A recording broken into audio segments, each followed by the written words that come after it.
ஒரு மாற்று சமூகத்தில் இருந்து வந்து எழுச்சி தமிழுடைய கொள்கை கோட்பாடுகளோடு களமாடுகிறார் என்றால் இதுதான் தமிழ் தேசியம். இல்ல ரிஷிவந்தம் இந்த ஊர் பேரு வானாபுரம், மேலூர் என்றாலும் வானூர் என்றாலும் வானாபுரம் என்றாலும் ஒரே அர்த்தம் தான்.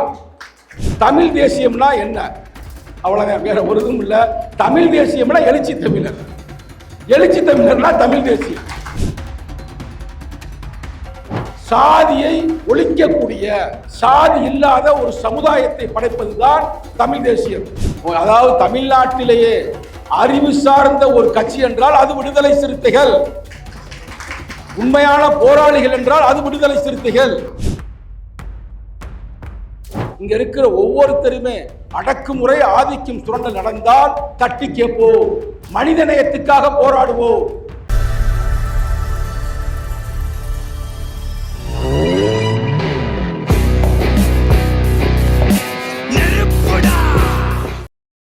இது எல்லாம் எழுச்சி தமிழருடைய கொள்கை கோட்பாடுகள். நாம் இன்று எல்லாம் அனைவரும் உறுதிமொழி ஏற்கிறோம், ஒரு மனதோடு உறுதிமொழி ஏற்கிறோம். அறநெறி போற்று, அறநெறி போற்று, அறநெறி போற்று, ஆதிக்கம் தவிர், ஆதிக்கம் தவிர், ஆதிக்கம் தவிர், இனநலம் உயர்த்து, இனநலம் உயர்த்து, இனநலம் உயர்த்து, ஈகம் செய், ஈகம் செய், உரிமையை வென்றெடு, உரிமையை வென்றெடு, ஊழலை வீழ்த்து, ஊழலை வீழ்த்து, எளிமையை கடைபிடி, எளிமையை கடைபிடி, ஏழ்மையை அகற்று, ஏழ்மையை அகற்று, அமைப்பாய் திரளுவோ, அமைப்பாய் திரளுவோ, அமைப்பாய் திரளுவோ, அங்கீகாரம் பெறுவோ, அங்கீகாரம் பெறுவோ, அங்கீகாரம் பெறுவோ, அதிகாரம் வெல்வோ, அதிகாரம் வெல்வோ, அதிகாரம் வெல்வோ, அடுத்த பாய்ச்சலுக்கு அணியமாவோ, அடுத்த பாய்ச்சலுக்கு அணியமாவோ, அடுத்த தலைமுறை அணியமாக்குவோ, அடுத்த தலைமுறை அணியமாக்குவோ. அரசியல் படுத்துதல் நடந்தேற வேண்டும், அரசியல் படுத்துதல் நடந்தேற வேண்டும், அது அடுத்தடுத்த தலைமுறைக்கும் தொடர்ந்திட வேண்டும். அரசியல் படுத்துதல் நடந்தேற வேண்டும், அரசியல் படுத்துதல் நடந்தேற வேண்டும், அது அடுத்தடுத்த தலைமுறைக்கும் தொடர்ந்திட வேண்டும், அது அடுத்தடுத்த தலைமுறைக்கும் தொடர்ந்திட வேண்டும். என் கட்சி என் மக்கள், என் கட்சி என் மக்கள் எல்லாம் என் சொந்தம், என் கட்சி என் மக்கள் எல்லாம் என் சொந்தம் என ஏற்கின்ற உறவுகளும் தொடர்புகளும் வேண்டும், என்று ஏற்கின்ற உறவுகளும் தொடர்புகளும் வேண்டும். என் கட்சி என் மக்கள் எல்லாம் என் சொந்தம் என ஏற்கின்ற உறவுகளும் தொடர்புகளும் வேண்டும். உத்திகளும் திட்டங்களும் உருவாகும் செயற்களத்தில், உத்திகளும் திட்டங்களும் உருவாகும் செயற்களத்தில், உத்திகளும் திட்டங்களும் உருவாகும் செயற்களத்தில் வெற்றி உடன் கிட்டும் உரிய செயல் தந்திரத்தில் அமைப்பாய் திரளுவோ, அங்கீகாரம் பெறுவோ, அதிகாரம் வெல்வோ. அதிகாரம் பரவாமல் ஜனநாயகம் மலராது, அதிகாரம் பரவாமல் ஜனநாயகம் மலராது. அரசியல் அமைப்பாக திரளாமல் ஆதிக்கம் வீழாது, அரசியல் அமைப்பாக திரளாமல் ஆதிக்கம் வீழாது. அரசியலும் அதிகாரமும் பொது சொத்து, அரசியலும் அதிகாரமும் பொது சொத்து, அரசியலும் அதிகாரமும் பொது சொத்து. அதை அனைவருக்கும் பகிர்ந்தால் தான் ஜனநாயகம். அரசியலும் அதிகாரமும் பொது சொத்து, அதை அனைவருக்கும் பகிர்ந்தால் தான் ஜனநாயகம், அதை அனைவருக்கும் பகிர்ந்தால் தான் ஜனநாயகம், அதை அனைவருக்கும் பகிர்ந்தால் தான் ஜனநாயகம். அடக்குமுறை ஆதிக்கம் சுரண்டல் எதிர்ப்போ, அடக்குமுறை ஆதிக்கம் சுரண்டல் எதிர்ப்போ, அடக்குமுறை ஆதிக்கம் சுரண்டல் எதிர்ப்போம். வெல்வோம் வெல்வோம். விடுதலை சிறுத்தைகளாக வெல்வோம். வெல்வோம் வெல்வோம். தலைவர் தலைமையில் வெல்வோம். கொள்கை வெல்ல களமாடுவோம். கோட்டையில் ஒரு நாள் கொடியேற்றுவோம். கொள்கை வெல்ல களமாடுவோம். கோட்டையில் ஒரு நாள் கொடியேற்றுவோம். ஏத்துவோம் ஏத்துவோம். எங்கள் கொடியை ஏற்றுவோம். எங்கள் தலைவர் தலைமையில் ஏற்றுவோம். ஏற்றுவோம் ஏற்றுவோம். செங்கோட்டையில் கொடியேற்றுவோம். ஏற்றுவோம் ஏற்றுவோம். தலைவர் தலைமையில் ஏற்றுவோம். அம்பேத்கர் வழியில், எழுச்சி தமிழருடைய வழியில், கொள்கைக்காக உண்மையாக நேர்மையாக அறம் சார்ந்து புத்தன் வழியில், புரட்சியர் அம்பேத்கர் வழியில், எழுச்சி தமிழர் கருத்தோடு களமாடுவோம் களமாடுவோம். அடுத்த பாய்ச்சலுக்கு அணியமாவோம். அடுத்த தலைமுறை அணியமாக்குவோம். அரசியல் படுத்துவது நடந்தேற வேண்டும். அது அடுத்தடுத்த தலைமுறைக்கும் தொடர்ந்திட வேண்டும். கொள்கை வெல்ல களமாடுவோம். கோட்டையில் ஒரு நாள் கொடியேற்றுவோம்.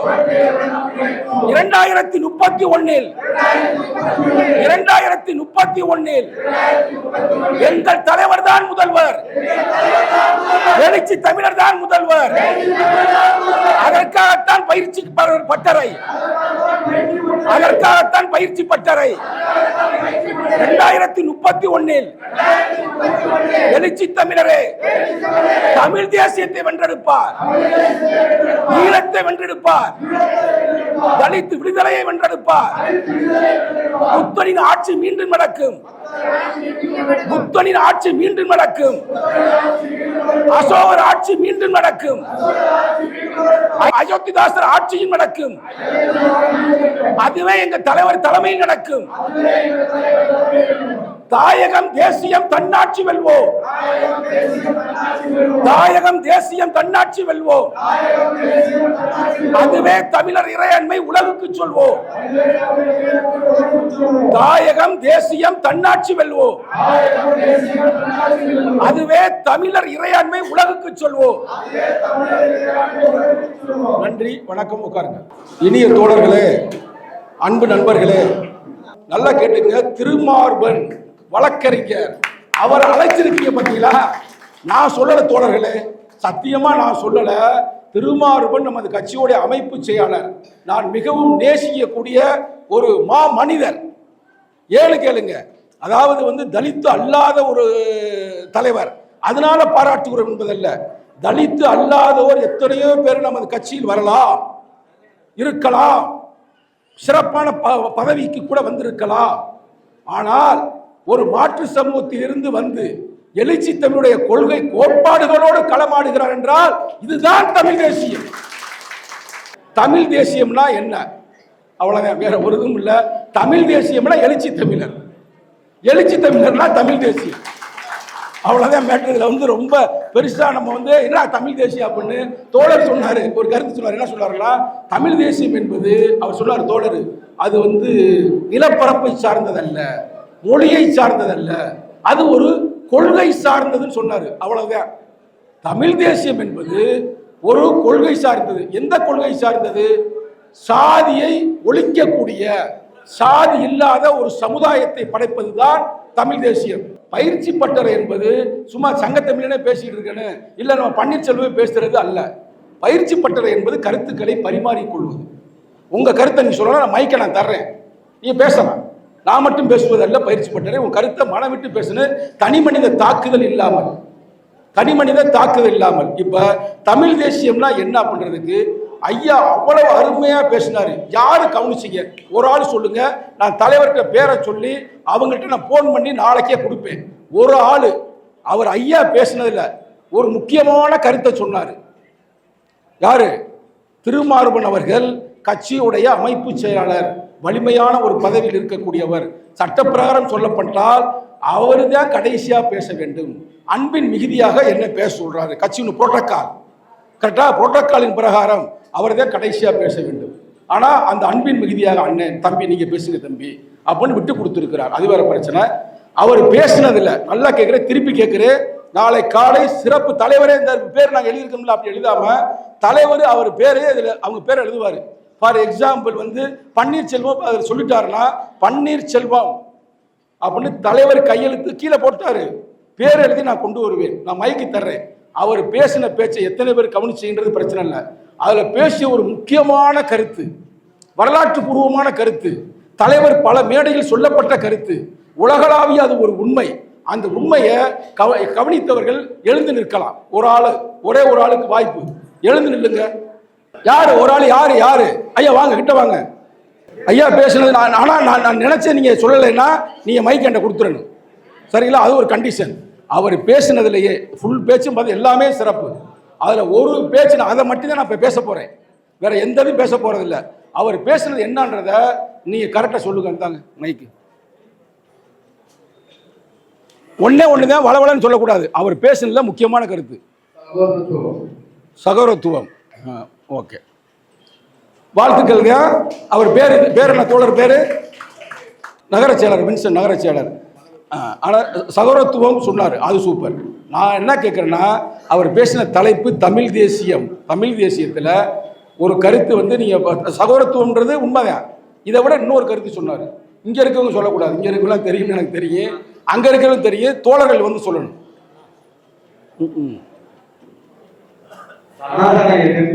சனாதன எதிர்ப்பு, அதுவும் சிறப்பு. வாழ்த்துக்கள், உட்காருங்க. அவர் வந்து என்ன சொன்னார்? சகோதரத்துவம் சொன்னார், ஜனநாயகம் எதிர்ப்புனாரு. அதாவது அந்த கருத்து வந்து நான் திருப்பி சொல்றேன், மிக முக்கியமான கருத்து. புரட்சியாளர் அம்பேத்கர் சொன்ன கருத்து. நான் உங்களுக்கு குழு கொடுத்துட்டேன், நான் குழு வேற கொடுத்துருக்கிறேன். இதுவும் புரட்சி அம்பேத்கர் சொன்னது சகோதரத்துவம். அதை விட மிக முக்கியமானது தலைப்பை ஒட்டி சூப்பர். உண்மையிலே வந்து ஒரு கைதட்டுங்க. இந்த கருத்தை ஒட்டியதுங்க. பட் இந்த கருத்தும் இல்லை, இந்த கருத்தும் அல்ல. இதெல்லாம் வந்து எல்லாரும் பேசுனீங்க. தலைவரே என்ன போட்டுக்காரு? சாதி ஒழிப்பே மக்கள் விடுதலை, அவ்வளவுதான் விடுதலை சிறுத்தையுடைய மேட்ரு. இவர் சொன்ன கருத்துக்கு நான் வர்றேன். வேற தோழர்களுக்கு நிச்சயம் தெரிஞ்சிருக்கு. நான் சொன்னமே சூப்பர், கரெக்ட். அதுதான் நீங்க மனசுல வச்சிருக்கிறீங்க.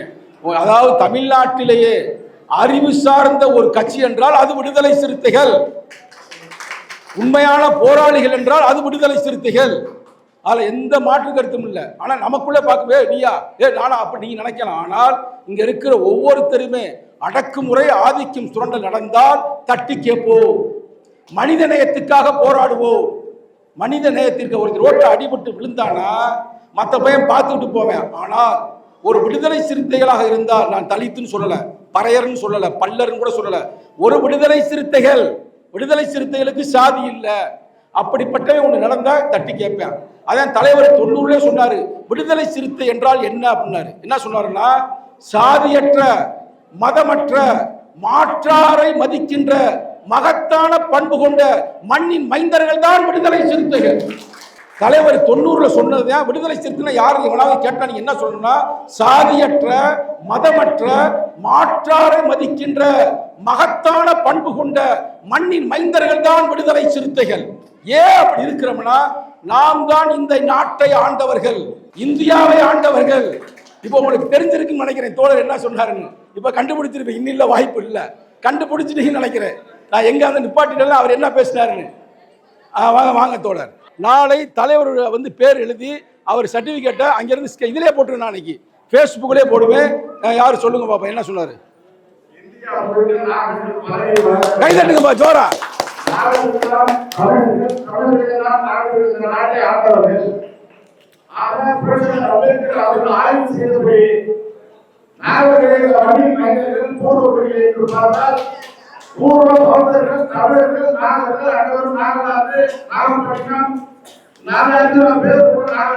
Super super.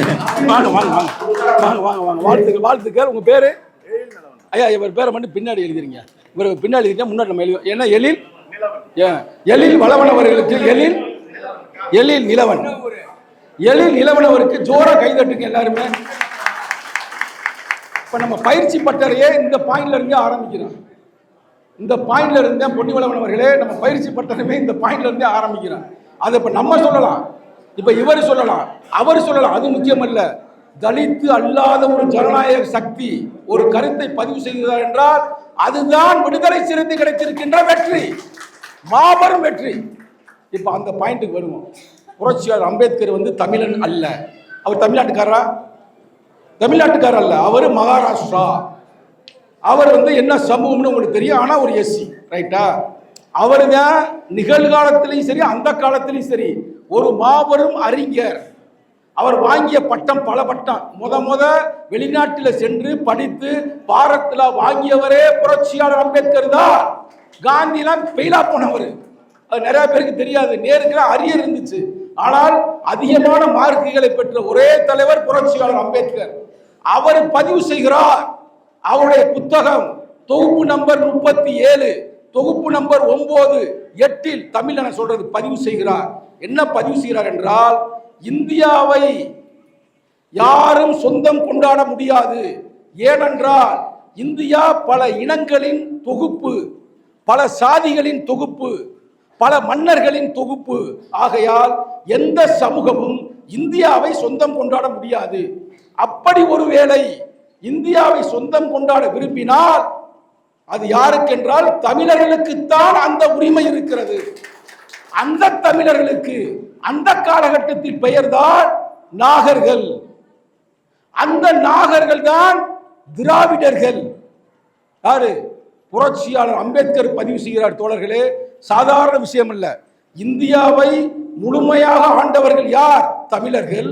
இன்னைக்கு சில ஆம குஞ்சு அணில் குஞ்சுலாம் தமிழர்கள் வேற திராவிடர்கள் வேற என்று சொல்கிறார்கள். ஆனால் அறிஞன் புரட்சியாளர் அம்பேத்கர் பதிவு செய்கிறார் 37வது தொகுப்பில், அறிவு இருந்தால் அந்த புத்தகத்தை திருப்பி படியுங்கள். தமிழர்கள் தான் திராவிடர்கள், திராவிடர்கள் தான் தமிழர்கள், அவர்கள் தான் நாகர்கள். அந்த நாகர்கள் யார் என்றால், அதை நான் கடைசியில் சொல்றேன், முடிகிறப்ப என்ன கேளுங்க யாராவது ஒரு ஆளு. அந்த நாகர்கள் யார் என்பதையும் புரட்சியாளர் அம்பேத்கர் பதிவு செய்திருக்கிறார். நாகர்கள் பல இடத்தில் இந்த பூமியை ஆண்டு இருக்கிறார்கள். அதனால்தான் தலைவர் நேற்று பேசினார். எத்தனை பேர் இதை கவனிச்சு நேற்று தலைவருடைய பேச்ச? தலைவர் நேற்று நம்மளாம் பயிற்சி பட்டறை இங்கே நடத்தினார். நேற்று நான் பயிற்சி பட்டறையாக நடத்துறீங்க, நான் பொதுக்கூட்டத்தையே பயிற்சி பட்டறையாக மாற்றுகிறேன் என்று சொல்லி நேற்று எழுச்சி தமிழர் அவர்களுடைய பயிற்சி பட்டறை பொது வழி நடத்தினார். எத்தனை தோழர்கள் சந்தித்தீர்கள், கேட்டீர்கள்? வரலாற்று சிறப்புமிக்க பதிவு செய்தார். அந்த அரங்கத்தில், அரங்கம்னா பொது அரங்கத்தில், பொதுக்கூட்டத்தில், எங்க செஞ்சில நேற்று பேசுறாரு. என்ன சொல்றாருன்னா, புரட்சியாளர் அம்பேத்கரை நான் மதிக்கின்றேன், அவர் கருத்தை கொண்டு செல்ல ஆசைப்படுகின்றேன், அவர் தத்துவத்தை கொண்டு செல்ல ஆசைப்படுகிறேன். அது என்னவென்றால், ஒன்று அவரின் கடைசி புத்தகமான புத்தரும் அவர் தம்மமும், புத்தா அண்ட் ஹிஸ் தம்மா. இன்னொரு புத்தகம் அரசியல் அமைப்பு சட்டம். தலைவர் சொன்னாருங்க, எத்தனை பேர் கவனிச்சேன்னு தெரியல. அதாவது 2 புத்தகம். ஒன்னு என்ன சொல்றாரு? புத்தரும் அவர் தம்மமும், இன்னொன்று அரசியல் அமைப்பு சட்டம்.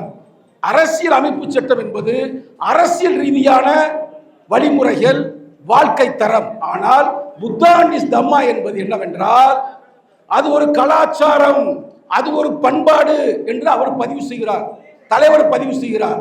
அந்த புத்தகத்தை வாய்ப்புள்ள தோழர்கள் படியுங்கள். அந்த புத்தகத்தில் புரட்சியாளர் அம்பேத்கர் எந்த சாதியை பற்றியும் எழுதவில்லை, ஆனால் ஒரே ஒரு சாதியை மட்டும் எழுதியிருக்கிறார். மீண்டும் சொல்றேன், இது முக்கியமான, இதை பயிற்சி பட்டற. எந்த சாதியை பற்றியும் அவர் அதில் எழுதவில்லை புரட்சி அம்பேத்கர். ஆனால் பறையர் என்ற சமூகத்தின் பெயரை மட்டும் அதில் பதிவு செய்திருக்கிறார். பறையர் என்பது சாதி அல்ல, அது ஒரு இனம் என்று பதிவு செய்கிறார். நான் திருப்பி சொல்றேன், சாதி அல்ல பறையர் என்பது, அவர்கள் ஒரு இனம். அவர்கள் தென்னிந்தியாவில் மட்டுமல்ல வட இந்தியாவிலும் வாழ்ந்தார்கள் என்று அவர் பதிவு செய்கிறார். அந்த நாகர்கள் தான் அந்த காலகட்டத்தில் அவர்கள் பறையராக இருந்திருக்கிறார்கள். ஏனென்றால் நமது பழைய, அதாவது புராணங்கள், இன்னமும் சொல்ல போனா புராணங்கள் அல்ல, புறநானூற்றில் என்ன சொல்லுது? பாணன், பறையன், கடம்பன், இன்னொன்று என்ன? கடம்பன், இந்த துடியன். திருப்பி சொல்லுங்க, பாணன், பறையன், துடியன், கடம்பன். இந்த 4ம் அல்லாது சாதியும் அல்ல அப்படின்னு சொல்லுது. அதுக்காக நம்ம சாதி வெறியோடு பேசவில்லை. அங்க என்ன சொல்றாங்கன்னா, இந்த பூமி உருவான பொழுது இந்தியாவில் முதலில் உருவான ஒரு இனம் எதுவென்றால் அது திராவிட இனம். அந்த திராவிடர்களுக்கு அந்த காலகட்டத்தில் பெயர் நாகர்கள். அந்த நாகர்கள் தான் பறையர்கள் என்று பதிவு செய்திருக்கிறார். அதை விடுங்க. இப்ப தமிழ் தேசியத்துக்கு அதுக்கு என்ன சம்பந்தம்? அதான இப்ப நம்ம தலைப்பு, அதான தமிழ் தேசியத்துக்கு அதுக்கு என்ன சம்பந்தம் என்றால், அதுக்கு வரலாற்று பூர்வமான பதிவுகளை சொல்ல விரும்புகிறேன். 1942 ஜூலை 18, 19, 20 இந்தியா சுதந்திரம் அடைவதற்கு 5 ஆண்டுகளுக்கு முன்னால், நான் சொல்றேன் மாசத்தோட சொல்றேன் மாதிரி ஜூன், ஏன்னா சில சங்கி பயிலுக நம்ம பேசி தப்புன்னு கூட சொல்லுவாங்க, அதுக்காக சொல்லுகிறேன். 1942 ஜூலை 18, 19, 20 புரட்சியாளர் அம்பேத்கர் அவர்கள் 3 மாநாடு நடத்தினார். எங்கே நடத்தினார் என்றால் நாக்பூரில் நடத்தினார். அந்த மாநாடு என்னவென்று உங்களுக்கு தெரியுமா? முதல் மாநாடு தமிழ்நாடு மட்டுமல்ல, இந்தியாவில் இருக்கின்ற நார்த் இந்தியா மட்டுமல்ல, நாக்பூர் மட்டுமல்ல, உத்தரப்பிரதேசம் மட்டுமல்ல, குஜராத் மட்டுமல்ல, பஞ்சாப் மட்டுமல்ல, இந்தியாவில் இருக்கின்ற அனைத்து தலித்துகளையும் ஒருங்கிணைந்த ஒரு மாநாடு. அதே எப்ப நடத்தினார்? 1942. அந்த மாநாட்டின் தலைவர் யாருன்னு தெரியுமா? இங்கதான் உங்களுடைய வரலாறே ஆரம்பம், தமிழ் தேசிய வரலாறு. அந்த மாநாட்டின் தலைவர் யார்? ஏன்னா இங்க இருக்கிற பேராசிரியருக்கு தெரியும், திருமார்வனுக்கு தெரியும், கீழே இருக்கின்ற தோழர்கள் யாருக்காவது தெரியுமா? தெரிந்தால் இப்ப 2வது அவருக்கு ஒரு சர்டிபிகேட் கொடுக்கிறோம்.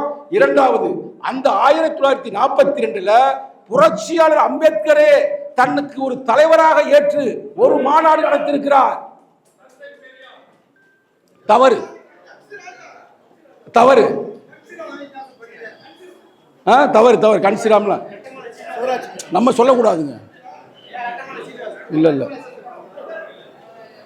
அவர் சொல்லிட்டாரு, இருந்தா நான் சொல்லுறேன். தந்தை சிவராஜ், தந்தை சிவராஜ், தந்தை சிவராஜ் உடைய தலைமையில் அவர் நடத்துறாரு.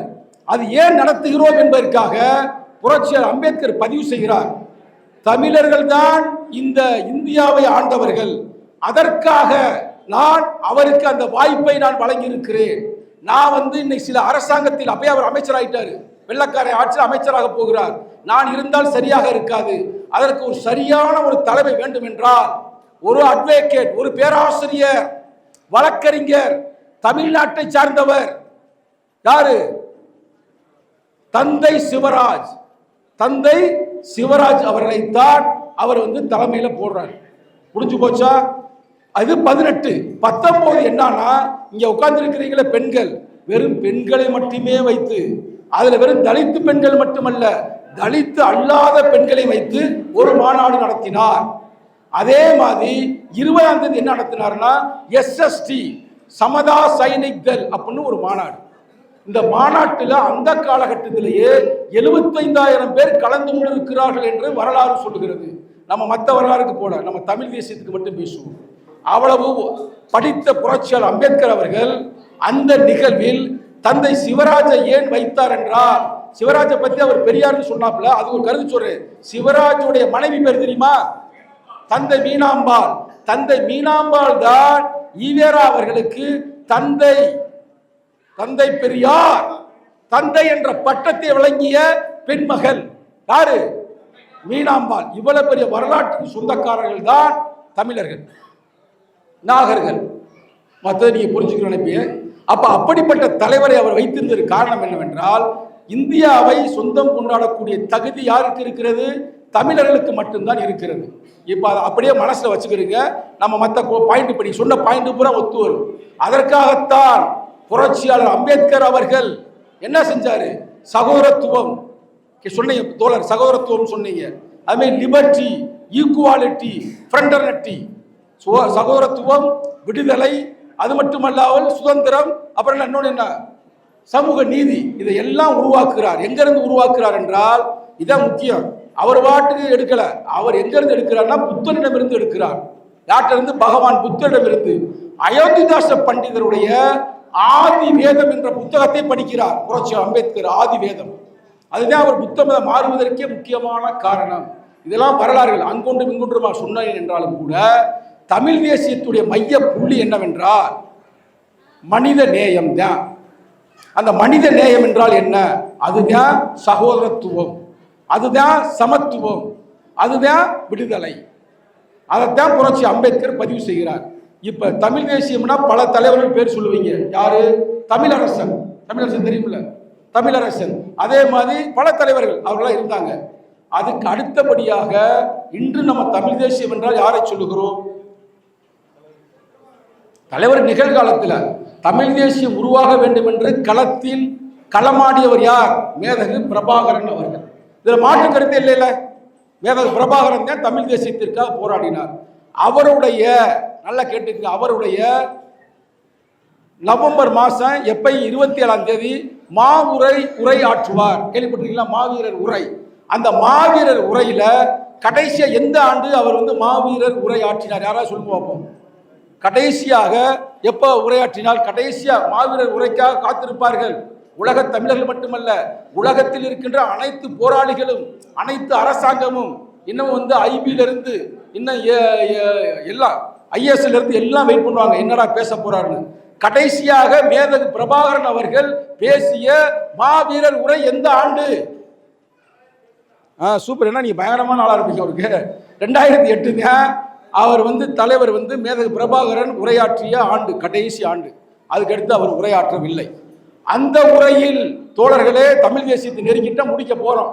அந்த உரையில் வாய்ப்பு இருந்தா நெட்டில் போட்டு பாருங்க. அந்த உரையில் கடைசியாக அந்த முறையை முடிக்கும் பொழுது அவர் ஒரு கருத்தை சொல்லுவார். அது என்ன கருத்து தெரியுமா? முக்கியமான கருத்து, நான் வச்சுக்கோங்க. அவர் சொன்னது மேதகு பிரபாகரன் கடைசியாக சொன்ன அந்த வாசகம். அதற்கு பிறகு அவர் மாவீரர் உரையை ஆற்றவில்லை.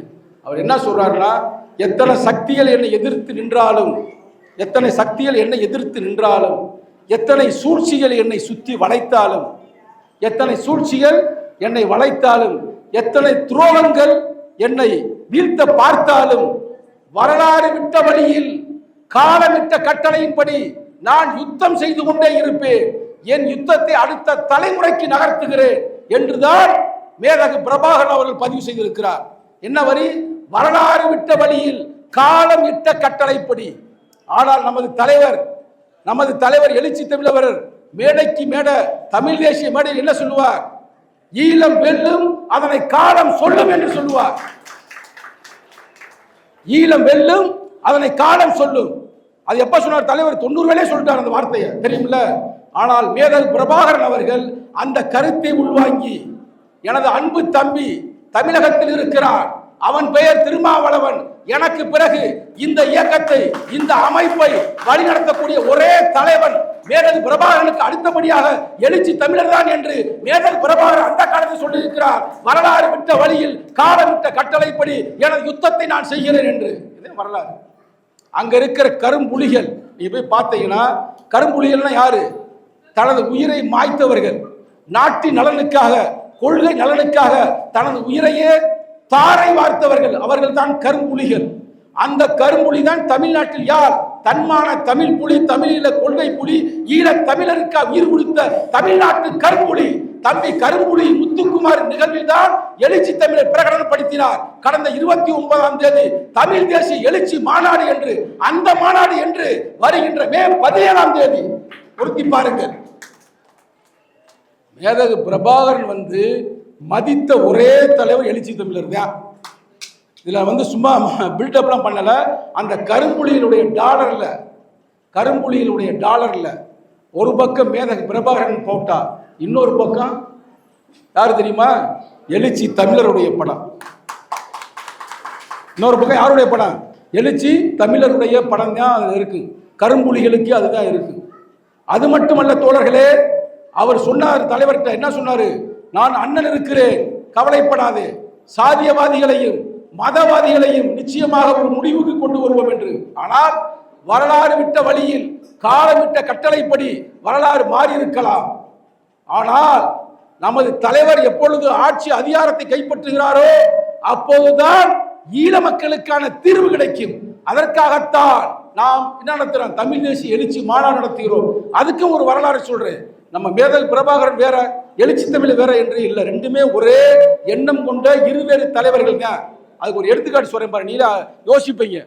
1986 தலைவர் கல்லூரி மாணவனாக இருக்கும் பொழுது ஒரு கவிதை பாடினாரு. இது எத்தனை பேருக்கு தெரியும் தெரியல. அந்த கவிதையை மட்டும் பாருங்க. மேதகு பிரபாகரன் எப்படி எழுச்சி தமிழர் யோசித்தாரோ அதை போல 86களிலேயே மேதகு பிரபாகரனை பற்றி எழுச்சி தமிழர் சிந்தித்திருக்கிறார். என்ன சொல்றாருன்னா, பழந்தமிழர் வீரமீனும் பட்டு போகவில்லை, தமிழ் பரம்பரைக்க சரணாகதி பழக்கம் என்றும் இல்லை. பாருக்குதை உணர்த்துகிறான் தம்பி வேலு பிள்ளை. அவன் பக்கம் செல்ல தகுதி நம்மில் யாருக்குமே இல்லை. அடுத்த மாதிரி 86ல் எப்படி ஒரு கணிக்க முடியும், எப்படி யோசிக்க முடியும்? எந்த காலகட்டத்திலும் பிரபாகரன் அவர்கள் சரணடைய மாட்டார். பழந்தமிழர் வீரனும் பட்டு போகவில்லை. தமிழ் பரம்பரைக்க சரணாகதி பழக்கம் என்றும் இல்லை. பாருக்குதை உணர்த்துகிறான் தம்பி வேலு பிள்ளை. அவன் பக்கம் செல்ல தகுதி நம்மில் யாருக்குமே இல்லை. ஆனா அது எப்ப நடந்துச்சு? எப்ப நடந்துச்சுங்க? 2009 நடந்துச்சு. மே 17ஆம் தேதி, மே 18ஆம் தேதி மர்மமான நாட்கள். என்ன நடந்தது என்று யாருக்கும் தெரியாது. ஆனால் மேதகு அவர்கள் சரண்டர் ஆகல. யாரு காலையும் விழுகல. அவர் மட்டும் லைட்டா அமெரிக்காவுக்கு ஒத்து போயிருந்தால் இந்நேரம் தமிழன் கொடுத்திருப்பார்கள். ஆனால் அவருடைய கோட்பாடு என்ன? தனி ஈழம்தான் புலிகளின் தாகம். புலிகளின் தாகம் தான் தனி ஈழம். ஏனென்றால் புலிகளுக்கு இருக்கிற பிரச்சனைகளுக்கு சிறுத்தைகளுக்கு இருக்கிற பிரச்சனையும் ஒரே பிரச்சனை. நான் சொல்றத இந்த பயிற்சி பட்டறை முடிஞ்ச பிறகு நீ லைட்டா சிந்திச்சு பாருங்க. தலைவர் ஏன் அதை சிறுத்தைன்னு வச்சாரு? நம்ம கட்சிக்கு பேர் என்ன? Dalit Panther of India, DPI தானே. ஏன் பேரை மாத்தினாரு? ஏன்? சிறுத்தைகள் என்றால் புலிகள், புலிகள் என்றால் சிறுத்தைகள். மேதகு என்றால் எழுச்சி தமிழர், எழுச்சி தமிழ் என்றால் மேதகு. மேதகுக்கு இன்னொரு பேர் என்ன தெரியுமா? மேதகு பிரபாகரனுக்கு இன்னொரு பேர் எத்தனை பேருக்கு தெரியும்? இயக்க பேர் கரிகால் வளவன். மேதகுக்கு இன்னொரு பெயர் கரிகால் வளவன். இயக்கத்துல அங்க போய் பிரபாகரன் தெரியாது, அவருடைய பேரு கரிகால் வளவன். கரிகால் வளவன் என்றால் திருமாவளவன். வரலாற்றில் இருக்கா இல்லையா? கரிகால் வளவன் என்றால் திருமாவளவன், திருமாவளவன் என்றால் கரிகால் வளவன். உலகத்திலேயே தம்பி தம்பின்னு யாரும் தெரியுமா? உலகத்திலேயே தம்பி அப்படின்னு யாரும் சொல்லுவாங்க? பிரபாகரனுக்கு தான் சொல்லுவார்கள். அதே மாதிரி இந்த இந்தியா உலகத்திலேயே, தமிழக உலகத்திலே அண்ணன் அண்ணன் என்றால் யார்? அப்ப அண்ணன் என்றால் தம்பி, தம்பி என்றால் அண்ணன். அவர் என்ன சமூகம் தெரியுமா? அவர் கரையர் சமூகத்தை சார்ந்தவர். நிறைய பேர் அவர் வேலு பிள்ளை பிள்ளை என்று நினைப்பார்கள். அவர் கரையர் சமூகத்தை சார்ந்தவர். அப்ப கரையர் என்றால் அவர்களும் ஒரு ஒடுக்கப்பட்ட சமூகம் தான். அதனாலதான் நம்ம சொல்றோம், சேரி என்றால் ஈழம், ஈழம் என்றால் சேரி. அண்ணன் என்றால் தம்பி, தம்பி என்றால் அண்ணன். பிரபாகரன் என்றால் கரிகால் வளவன், கரிகால் வளவன் என்றால் திருமாவளவன். அவ்வளவுதான் மேட்ரு. அதனால இந்த பிரச்சனையை நீ திமுக இருந்தாலும் சரி, இதுக்கு முன்னாடி அதிமுக இருந்தாலும் சரி, காங்கிரஸ் இருந்தாலும் சரி, பிஜேபி இருந்தாலும் சரி, நிச்சயமாக ஈழ மக்களுக்கான விடுதலை கிடைக்க வாய்ப்பு இல்லை என்று எழுச்சி தமிழர் தமிழகத்தின் முதல்வராக மாறுகிறாரோ, இல்ல தமிழகத்தின் மக்கள் முதல்வர் என்னைக்கே வந்துட்டாரு. ஆனா தமிழக முதல்வராக தலைவர் மாறும் பொழுது, இல்லை என்றால் இந்திய தேசத்தின் ஒரு அமைச்சராக வரும் பொழுதுதான், வெளியுறவு கொள்கையில் மாற்றம் வரும் பொழுதுதான் ஈழத்திற்கான தீர்வு நிச்சயமாக கிடைக்கும். அந்த தீர்வை நம்ம சங்கி பயல்களை போலவோ இல்ல ஆம குஞ்சுகளை போலவோ அரசியல் செய்யவில்லை. ஏனென்றால் ஒரு வழியை உணர்ந்தவனுக்குத்தான் தெரியும். ஒரே நேரத்தில் எத்தனை பேரை நம்ம மக்களை அடிச்சு கொண்டாங்க. சின்னகரம்பட்டியில் கேள்விப்பட்டிருக்கீங்க, மேலாவளவில் கேள்விப்பட்டிருக்கிறீங்க. வண்டியில போனவன 6 பேர் 7 பேர் வெட்டி கொண்டாங்க. அதே மாதிரி ஈழத்தில் 80களில் தமிழர்களை தமிழ் கரியாக வெட்டி சாய்த்தார்கள். இதெல்லாம் பழைய வரலாறு. இந்த வரலாறை வென்றெடுக்கக்கூடிய தார்மீக பொறுப்பு எழுச்சி தமிழருக்கு இருக்கிறது. தோழர் தெளிவா சொன்னாரு, தமிழ் தேசியம் என்றாலே சாதியற்றதுதான் தமிழ் தேசியம். அதை தலைவர் தனது 2010 தமிழர் இறையாண்மை மாநாடு நடத்தினார். என்ன மாநாடு? தமிழர் இறையாண்மை மாநாடு. இந்தியாவுக்கு ஒரு இறையாண்மை இருக்கிறது என்றால் தமிழர்களுக்கும் ஒரு இறையாண்மை இருக்கிறது என்றுதான் தாயகம் தேசியம் தன்னாட்சி வெல்வோம், அதுவே தமிழர் இறையாண்மை உலகுக்கு சொல்லும் சொன்னாரு. தோழர் கூட கேட்டார், தமிழ் தேசியம்னா என்ன, அது என்னன்றது பல கருத்து சொன்னாரு. அதெல்லாம் தலைவர் 2010 சொல்லிட்டாரு. அது எத்தனை பேர் படித்திருக்கீங்கன்னு நான் கேட்க ஆசைப்படுகிறேன். 2010 எழுச்சி தமிழர் தமிழ் தேசியம்னா இதுதான் அப்படின்னு பிரகடனப்படுத்தி விட்டார். சொல்லுங்க யாராவது ஒரு ஆளு. 2010 தமிழர் தமிழ் தேசியம் இதுதான் சொல்லிட்டார். சொல்லட்டுமா? நான் உங்களுக்கு தெரியும், இருந்தாலும் சொல்றேன். தமிழருக்கு சொந்தமாக தாயகம் வேண்டும், தமிழ் பேசும் இனம் என்னும் தேசியம் வேண்டும், தம்மைத்தாமே அரசால ஆட்சியும் வேண்டும், தமிழர் குடி உலக அவையில் பறந்திட வேண்டும், சேர நாடு சோழ நாடு பாண்டியர் நாடு, செந்தமிழர் அரசாண்ட முத்தமிழ் நாடு, வீர நாடு ஈழ நாடு வேங்கையர் நாடு, வீரத்தை பை செய்யும் புலி தமிழ்நாடு, வீரப்போரில் ஏந்துமில் சேரன் கொடி, வீறு கொண்டு பாயும் புலி சோழன் கொடி, விளையாடி துள்ளு மீன் பாண்டியன் கொடி, விண்முட்ட பறந்ததுவே தமிழர் கொடி, கோட்டை கட்டி கொடி நாட்டி நாடு காத்தான், கோலச்சு நல்லறத்தால் நீதி காத்தான், படைகட்டி பகை விரட்டி கொடி காத்தான், பழந்தமிழர் இறையாண்மை பாதுகாத்தான், நாடாண்ட பரம்பரை தமிழர் அன்று, நாடுண்டா அரசுண்டா உலகில் நின்று, நாடொன்று நமக்கு தேவை என்று நாம் ஈழம் மீட்டெடுப்போம் பகை வென்று என்று பிரகடனப்படுத்தினார். அதுதான் தமிழ் தேசியம். தமிழனுக்கு சொந்தமாக ஒரு தாயகம் வேண்டும். அந்த தாயகம் இந்தியாவாக கூட இருக்கலாம். நம்ம ஒண்ணு தமிழ்நாட்டை பிரிச்சுட்டு போகல, நம்ம ஒண்ணு தமிழ்நாட்டை மட்டும் ஆளல, நம்ம இந்தியாவை ஆண்டவன். அடிக்கடி சொல்லுவேன், எங்களுடைய இலக்கு சார்ஜ் கோட்டை அல்ல செங்கோட்டை. எங்களுடைய இலக்கு சார்ஜ் கோட்டை அல்ல செங்கோட்டை. அந்த தமிழ் தேசியத்தை வென்றெடுக்க வேண்டும் என்றால் இந்தியாவை கைப்பற்ற வேண்டும். இப்ப நேரம் அம்பேத்கர் சொல்லி கதையை முடிச்சு பேசி முடிச்சிருவான். அந்த அம்பேத்கர், புரட்சியாளர் அம்பேத்கர் தனது வாழ்வில் அனைத்து வெற்றிகளையும் கண்டவர்.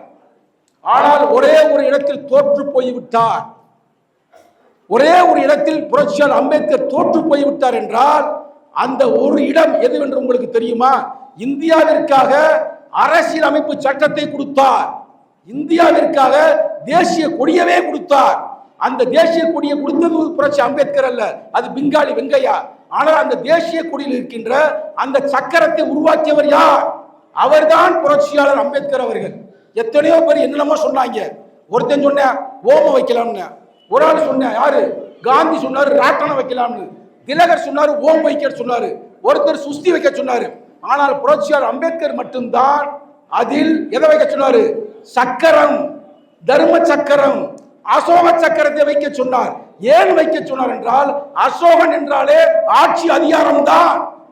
அந்த அதிகாரத்தை என்னால் முடியாமல் போகலாம், எனக்கு அடுத்தபடியாக வருங்காலங்களில் ஒரு தலைவன் வருவான், அந்த தலைவன் இந்தியாவை கைப்பற்றுவான், அவன் தான் எழுச்சி தமிழ் என்ற எண்ணத்தில் தான் புரட்சியாளர் அம்பேத்கர் அவர்கள் அந்த காலகட்டத்தில் வைத்தார் சக்கரத்தை, தம்ம சக்கரத்தை, தர்ம சக்கரத்தை. அதை உள்வாங்கிதான் இயங்கியல் விதி. அதை உள்வாங்கிதான் எழுச்சி தமிழர் அவர்கள் 90களில் கொடியேற்றும் போது என்ன சொன்னார்? இன்று நமது இயக்க கொடி, நாளை நமது நாட்டின் தேசிய கொடி. என்ன சொன்னாரு? இன்று நமது இயக்க கொடி, நாளை நமது நாட்டின் தேசிய கொடி என்று சொன்னார். அப்படி என்றால் ஆட்சி அதிகாரத்தை நோக்கி சென்றால்தான் தமிழ் தேசியத்தை வென்றெடுக்க முடியும். அந்த தமிழ் தேசியத்தை வென்றெடுக்க அனைத்து ரெஸ்பான்சிபிலிட்டியும் ஒவ்வொரு சிறுத்தைகளுக்கும் இருக்கிற என்பதுதான் இந்த பயிற்சி பட்டறையின் நோக்கம். விடுதலை சிறுத்தைகள் என்பது சாதாரண கட்சி அல்ல. ஒரு திமுகவை போலவோ, ஒரு அதிமுகவை போலவோ, இல்ல ஒரு பிஜேபி போலவோ, அல்ல ஒரு காங்கிரஸை போலவோ, இல்லைக்கு வந்திருக்கிற ஆம குஞ்சுகளை போலவோ, அணில் குஞ்சுகளை போலவோ அல்ல. விடுதலை சிறுத்தைகள் என்பது பகவான் புத்தருடைய கோட்பாடுகளையும் புரட்சியாளர் அம்பேத்கர் கோட்பாடுகளையும் உள்வாங்கி களமாடக்கூடிய ஒரு வீரியமிக்க கொள்கை சார்ந்த ஒரு அமைப்பு. இதுதான் பயிற்சி பட்டறையின் நோக்கம். நம்ம பயிற்சி பட்டறை நோக்கமே என்னன்னா, நீங்களாம் சாதாரண ஆட்கள் அல்ல பெண்களே, நீங்க நினைச்சிடாங்க சாதாரண ஆட்கள். அதுமே தோழர்களே, நம்மளாம் இந்த பூமியில யுத்தம் செய்து கொண்டு இருக்கிறோம். அதை கூட புத்தருடைய கருத்தை சொல்லி உங்கள்கிட்ட முடிக்கிறேன். நான் பல மேடையில் சொல்லியிருப்பேன், நிச்சயமாக நீங்கள் கவனித்திருப்பீர்கள். புத்தர் அந்த காலகட்டத்தில் பிக்குகளை பார்த்து என்ன சொன்னாருன்னா, நிச்சயம் தோழருக்கு தெரியும், படிச்சிருப்பார் புத்தாண்டி தம்மால. யாரு நம்ம ப்ரொஃபஸருக்கு தோழர்களை பூரா பார்த்து சொல்றாரு. தோழர்கள்னா நம்மளல்ல, புத்தரிடம் இருந்த பிக்குகளை பார்த்து சொல்றாரு, போராளிகளே. என்ன சொல்றாரு? போராளிகளே என்றாரு. உடனே அங்க இருக்கிற ஒரு பிக்கு சொல்றாரு, ஏங்க எங்களை போய் போராளின்னு சொல்றீங்க? நாங்க ஏதோ மொட்டையை போட்டுக்கிட்டு அங்க கஞ்சியை வாங்கி குடிச்சுக்கிட்டு இருக்கிற நாங்களா போராளிகள்? அப்படி சொல்லாதீங்க அப்படின்னு பொழுது பகவான் புத்தர் சொல்லுகிறார்.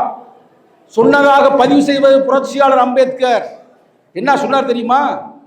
wherever veruch in danger, do not avoid fight, do not be merely mouthed, we watch the war, that's why we called warrior என்றாரு. இதுக்கு என்ன அர்த்தம் என்றால் புரிஞ்சிருக்க உங்களுக்கு, இருந்தாலும் சொல்றேன். எங்கெல்லாம் அநீதி நடக்கிறதோ, எங்கெல்லாம் தீமை நடக்கிறதோ, எங்கெல்லாம் அக்கிரமம் நடக்கிறதோ அதையெல்லாம் பார்த்து கொண்டு வாயை மூடி கிடக்காதீர்கள், வாயை மூடி கிடக்காதீர்கள், தட்டி கேளுங்கள். நீங்கள் எல்லாம் தட்டி கேட்கிறீர்கள், ஆகையால் நீங்கள் தான் போராளிகள் என்று சொல்லுகிறார். யாரு? பகவான் புத்தர். அப்படி என்றால் விடுதலை சிறுத்தைகள் யார்? யாருங்க விடுதலை சிறுத்தைனா? சொல்லுங்க, ஜோர சொல்லுங்க. விடுதலை சிறுத்தையில் இருக்கின்ற ஒவ்வொரு தொண்டனும் போராளிகள். பகவான் புத்தருடைய கருத்துக்களோடு களமாடக்கூடியவர்கள், புரட்சியாளர் அம்பேத்கருடைய கருத்துக்களோடு களமாடக்கூடியவர்கள், நிகழ்காலத்தில் வாழும் புத்தராக இருக்கின்ற எழுச்சி தமிழ் கொள்கை கோட்பாடுக்காக களமாடக்கூடியவர்கள். அடுத்த பாய்ச்சலுக்கு அணியமாவோம், அடுத்த தலைமுறை அணியமாக்குவோம், கொள்கைகள்ல களமாடுவோம், கோட்டையில் ஒரு நாள் கொடியேற்றுவோம். நன்றி, வணக்கம்.